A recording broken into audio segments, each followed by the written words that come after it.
Muy buenos días a todos. Estamos ya en plena canícula, estamos hablando de la rabia esta semana. ¿Qué hacer con la rabia? ¿Qué hacer? ¿Qué puedes hacer? ¿Te la comes? ¿La expresas? ¿La sacas? ¿La transformas en arte? ¿Qué podemos hacer?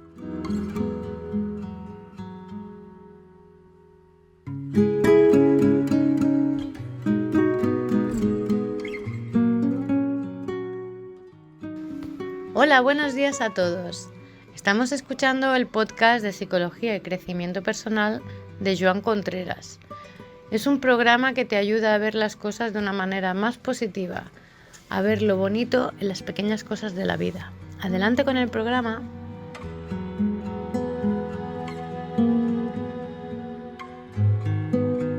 Muchas gracias, Pili, por tu presentación. Como ya sabéis, este programa está hecho de presentaciones que vosotras mismas hacéis. Y esperemos que sea así, que podamos ver las cosas positivas, que podamos valorar lo pequeño, hacerlo grande, llenarnos de ello, disfrutarlo, compartirlo.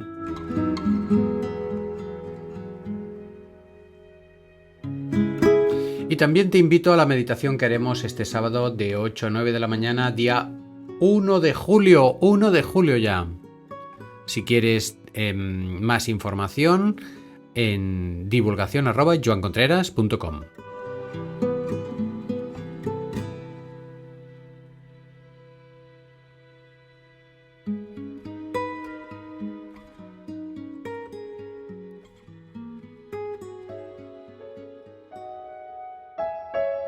¿Qué hacer con la rabia?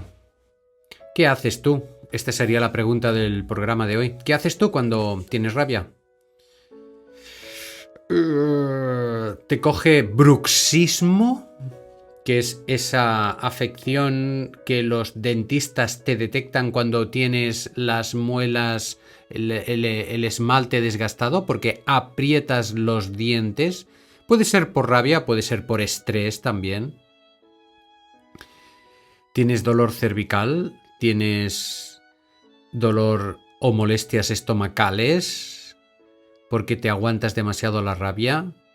O a lo mejor es al contrario, tienes un carácter que no hay quien te aguante, la expresas abiertamente, te quedas tan a gusto expresando esa rabia y los demás se van alejando de ti.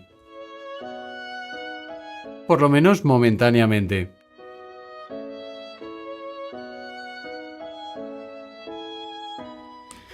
En fin, este es el planteamiento del programa de hoy, puesto que la rabia, como decimos ayer, es innata, es natural, es necesaria que esté como personas, como animales racionales, pero animales, esa rabia está.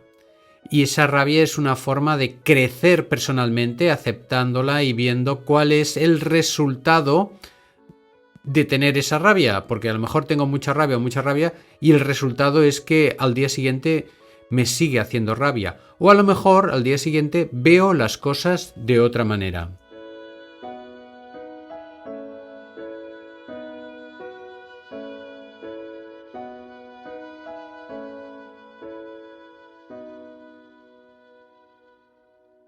Y es que la rabia reprimida en exceso crea lo que se llama núcleos de rabia. Voy a dedicar este programa sobre todo a la situación de la represión. Luego, en otros programas de la semana, pues serán más para la hiperexpresión. Cuando encontramos una excesiva represión por carácter, porque la persona es tímida, pero por muy tímida que sea la persona, tiene rabia igualmente. El otro día me encontré una situación con hermanos en la cual el pequeño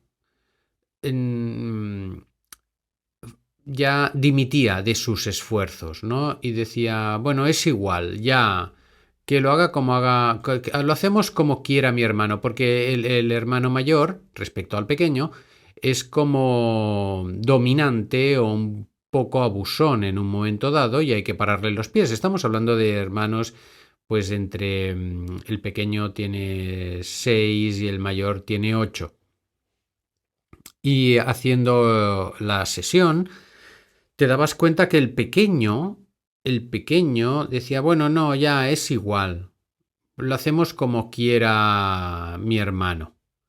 Y era una dimisión, dimitía de su empuje, puesto que le daba rabia, no sé qué juego era, si era un juego de mesa o lo que sea, y el hermano mayor intentaba imponer sus normas a los tres que estábamos allí jugando. Y entonces el pequeño estaba ya harto y decía, bueno, va, lo que sea, ¿no? Y yo decía, no, lo que sea el hermano mayor, no, ni mucho menos. Y luego veías que de alguna manera el pequeño, cuando yo apoyaba unas normas más consensuadas, se animaba, no caía en una mini tristeza que era la actitud anterior de dimitir de la lucha, porque ya estaba harto. En ese dimitir de la lucha es donde nos guardamos rabias que luego salen en el momento menos adecuado. Es lo que denominamos núcleos de rabia. Esos núcleos de rabia parecen que quedan disimulados, que no están, que quedan escondidos, y luego llega un momento en que ese hermano pequeño se pone furioso por cualquier tontería, o incluso llega a romper una norma o romper un juguete que sabe que no puede romper, pero porque está furioso y nadie entiende el por qué lo está. Y es que se han ido acumulando núcleos de rabia que no han podido tener salida, han quedado compactados, escondidos, como decía, y en un momento dado necesita sacarlos y airearlos. Cuando he trabajado o trabajo con niños que han sufrido bullying, es exactamente lo mismo. El niño se ahoga en su propia rabia ante la imposibilidad, ante el dimitir de esa lucha a nivel social, porque suelen ser más de uno contra él mismo. Es decir, que se siente solo, se siente apoyado, se siente en silencio, que no puede expresar lo que le pasa o a duras penas. Estos núcleos de rabia a lo largo de las sesiones con los niños hacen que luego en el juego el niño que ha sufrido ese bullying, que ha sufrido esa rabia y se la ha tenido que comer, eso luego lo reproduce. Y lo reproduce pues con muñecos, con dibujos, intentando también pues hacer juegos violentos en los cuales él manda y él se siente dominante. Y evidentemente nada empático. Estamos ante una cadena de situaciones que lo que me han hecho a mí se lo hago a los demás o se lo hago pagar a los demás. Entonces, claro, esto es un proceso típico de la rabia reprimida, cuando la reprimimos en exceso. He estado hablando de pequeños. Vamos a ver qué pasa en los adultos cuando una persona adulta tiene esa rabia reprimida. Pues fácilmente, como a veces nos ocurre en las consultas, viene una persona adulta y te dice, es que me quiero morir. Me quiero morir porque tal cosa, porque tal otra y tal y que cual. Y hay evidentemente un riesgo evidente y hay que ir con cuidado y hay que iniciar un trabajo terapéutico de saber qué pasa, una interacción, en este caso pues con farmacología. ¿Por qué? Porque toda la rabia se le ha venido contra esa persona adulta y el lenguaje no sirve más para que justificar que yo no valgo, que yo no sirvo, que yo no puedo, y esto de forma repetitiva. A veces nos encontramos también adolescentes que entran en estos bucles y muchas veces el origen de todo esto es la imposibilidad de rebelarnos, la imposibilidad de descompactar de forma más o menos ordenada esas rabias que nos han hecho heridas interiores. Pongamos por caso un papá que ha sido duro con su hijo cuando era pequeño porque lo quería educar muy bien, pero no lo reforzaba positivamente. Y entonces, claro, el niño al final coge una distancia y le coge rabia al adulto. ¿Por qué? Porque no sigue aquella famosa norma de que cada vez que yo le digo algo negativo le tengo que decir pues como mínimo un par de cosas positivas para compensar, pero no inmediatamente como intentando arreglar un error, sino buscando momentos, situaciones en las cuales tú refuerzas positivamente. La idea es esa, que los mensajes positivos son mayores en cantidad y en calidad que los que van a rectificar. Mejor dar ánimos que no estar todo el rato machacando. Lo que pasa es que hoy en día nos encontramos que es quizás un desequilibrio muy grande el hecho de que no hay nada negativo y todo es positivo y el niño se cree el rey del mambo. Y esto es otro tema para otro podcast. En los adultos, como decíamos, en los adultos el lenguaje, la palabra sirve para machacarnos lo que en un momento dado pues ocurrió y nos machacaron, ya sea fuera un profe, fuera un adulto, fuera un progenitor, fuera un hermano. Y esto provoca que yo asumo como propia la rabia y yo soy el malo de la película. Este es el gran problema que tenemos para poder manejar estas situaciones que quedan, como os digo, encapsuladas, quedan codificadas ahí dentro de nuestro ordenador central y muchas veces pues esta rabia reprimida no hay forma de que salga, sino de forma violenta hacia uno o hacia los demás. ¿Qué hacer? ¿Qué hacer? Primero, necesitamos voz.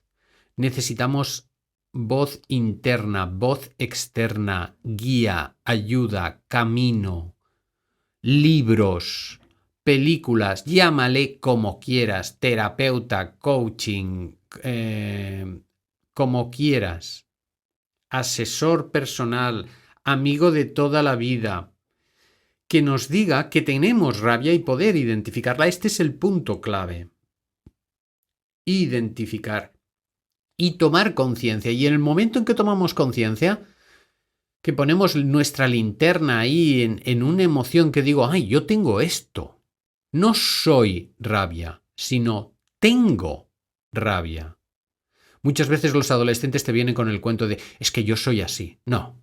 Amigo o amiga, mi función consiste en convencerte de que no eres así, sino que tienes eso.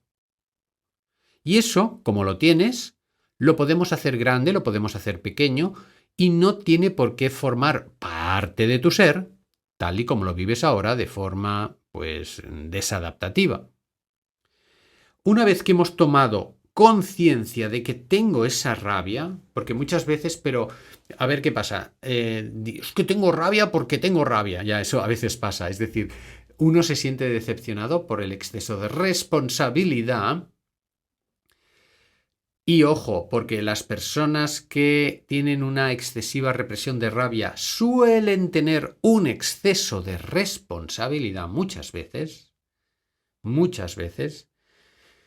Necesitamos que esa voz, esa mirada, ese amigo, ese terapeuta tenga una idea amable, que no le dé rabia que tengas rabia, sino que de forma amigable, de forma contacto, de forma sensible, vaya llegando al corazoncito de esa persona y vaya haciéndole entender de que él no es el causante de esa situación, de que ella no es la causante de esa situación.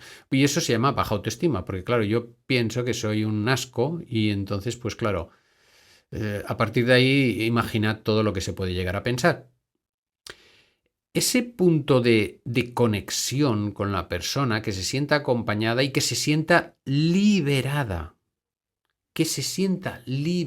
sin culpa de esas emociones que actúan como una barrera, como una cárcel actúan como una cúpula de la cual la persona no puede escapar.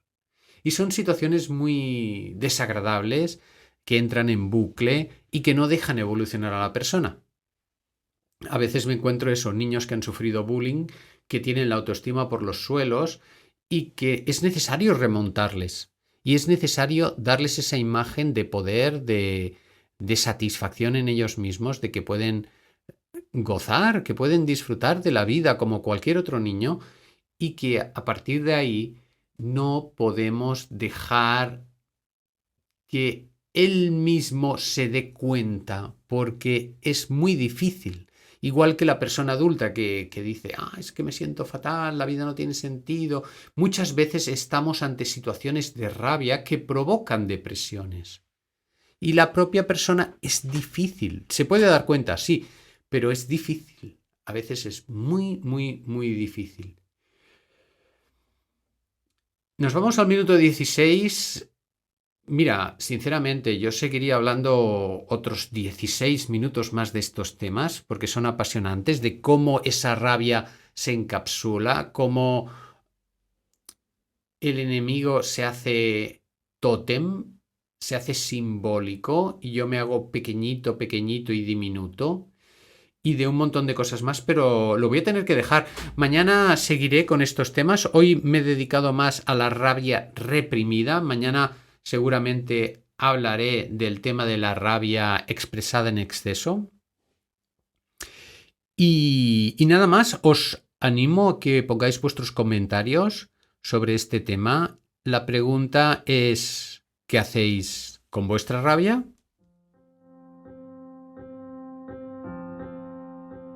Acordaros que miércoles, jueves y viernes es únicamente para suscriptores. Podéis suscribiros en joanpodcast.com.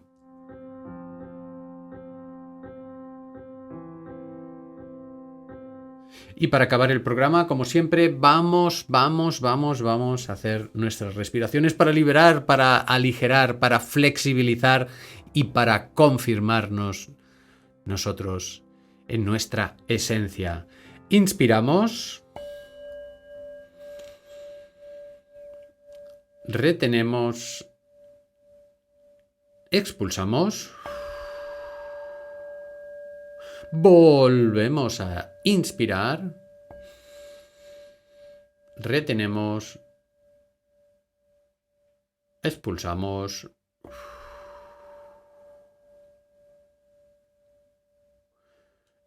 Amigos, amigas, acordaros que el sábado que viene tenemos la meditación. Nos vemos. Hasta luego.